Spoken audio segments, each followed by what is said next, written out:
अस्सलाम वालेकुम नाजरीन, आप देख रहे हैं पीटीएन न्यूज और मैं हूं आपकी होस्ट कुरातुलैन। शामिल करते हैं आज की अहम खबरें। जापान में 56 गाड़ियां आपस में टकरा गईं, खातून हलाक, 26 अफराद जख्मी।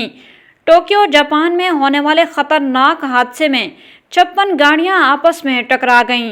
कई गाड़ियों में आग लग गई जिससे एक खातून हलाक और 26 अफराद जख्मी हो गए। बैनुल-अक़वामी ज़राए के मुताबिक शाहराह पर बर्फबारी फिसलन से 2 ट्रक टकराए, जिसके बाद दीगर गाड़ियां एक दूसरे से टकराती चली गईं। रेस्क्यू हुकाम के मुताबिक बर्फबारी और फिसलन के बायस इमदादी कामों में मुश्किलात का सामना है। सड़क ताहाल मामूल की ट्रैफिक के लिए बंद कर दी गई है। हादसे में जख्मी होने वाले 26 अफराद को अस्पताल मुंतकिल कर दिया गया है। हादसे में हलाक होने वाले 77 साल खातून का ताल्लुक टोक्यो से बताया जाता है। न्यूज स्टूडियो से फिलवक्त के लिए इतना ही। मज़ीद खबरों और अपडेट से बाखबर रहने के लिए देखते रहें पीटीएन न्यूज।